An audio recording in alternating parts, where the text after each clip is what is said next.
আসসালামু আলাইকুম বন্ধুরা, আশা করি আপনারা সবাই ভালো আছেন এবং সুস্থ আছেন। এখন আজকের ভিডিওতে আমি আপনাদের মাঝে নিয়ে এসেছি R15M ইন্দোনেশিয়ান ভার্সন। বন্ধুরা, একটা সময় 6,25,000 টাকা দাম ছিল ইন্দোনেশিয়ান R15M, কিন্তু এখন দাম কত সেটা আজকের ভিডিওতে আমি আলোচনা করব। ভিডিওটি প্রথম থেকে শেষ পর্যন্ত আপনাদের ধৈর্য সহকারে দেখতে হবে, তাহলে বুঝতে পারবেন এপ্রিল মাসে কত টাকা প্রাইস চলতেছে। তবে এখনো পর্যন্ত যারা আরমান সারোয়ার ইউটিউব চ্যানেলটি সাবস্ক্রাইব করেন নাই, তারা অবশ্যই আরমান সারোয়ার ইউটিউব চ্যানেলটি সাবস্ক্রাইব করে ফেলবেন, যেন পরবর্তী আপডেট নোটিফিকেশন পেয়ে যান।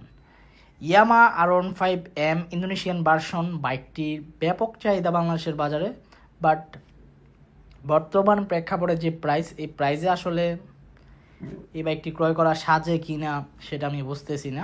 একটা সময় 6,25,000 টাকা দাম চাইতো এই বাইকটির প্রাইস ইন্দোনেশিয়ান, তখন সেলও হতো 6,20,000 টাকা মধ্যে।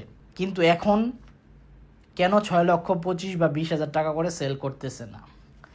মাঝখান দিয়ে আপনারা জানেন যে এলসি অফ হয়ে গিয়েছিল, ইন্দোনেশিয়ান বাইক তেমন বাংলাদেশের বাজারে অ্যাভেলেবেল হচ্ছিল না। আরও অনেক পরিস্থিতির কারণে আপনার বাইকের প্রাইস এখন বাড়তি। সবগুলা সঠিক তথ্য তো আমি জানি না, বাট যখন আমি শোরুমের ওনারের সাথে কথা বলি, ম্যাক্সিমামই বলে যে ডলার রেট বাড়তি। জাস্ট একটাই এক্সকিউজ দেয়, ডলার রেট বাড়তি, এই জন্য নাকি প্রাইস বেশি, এটাই আমাকে বলা হয়। তো এই জন্য আমি আপনাদের মাঝে বলি যে ডলার রেট বাড়তি, এই জন্য হয়তো বা প্রাইস বেশি। বাট আমার কাছে মনে হয় মানুষের চাহিদা থাকার কারণে হয়তো বা বাইকের প্রাইস বেশি, আমার কাছে এটা মনে হয়। আপনাদের কাছে কি এটা মনে হয় কিনা অবশ্যই কমেন্ট বক্সে কমেন্ট করে জানাবেন। এই মুহূর্তে 7 লাখ টাকা আস্কিং প্রাইস চায় R15M ইন্দোনেশিয়ান ভার্সন। যারা নিতে চান অবশ্যই নিতে পারেন। অবশ্যই 5-6টি শোরুম যাচাই বাছাই করবেন, 5-6টি শোরুম যাচাই বাছাই করে তারপর বাইক ক্রয় করবেন। এই ছিল আজকের ভিডিওর আপডেট ইনফরমেশন। আই হোপ আজকের ভিডিওটি আপনাদের ভালো লাগছে। দেখা হবে ইনশাল্লাহ পরবর্তী ভিডিওতে, এবং আল্লাহ হাফেজ।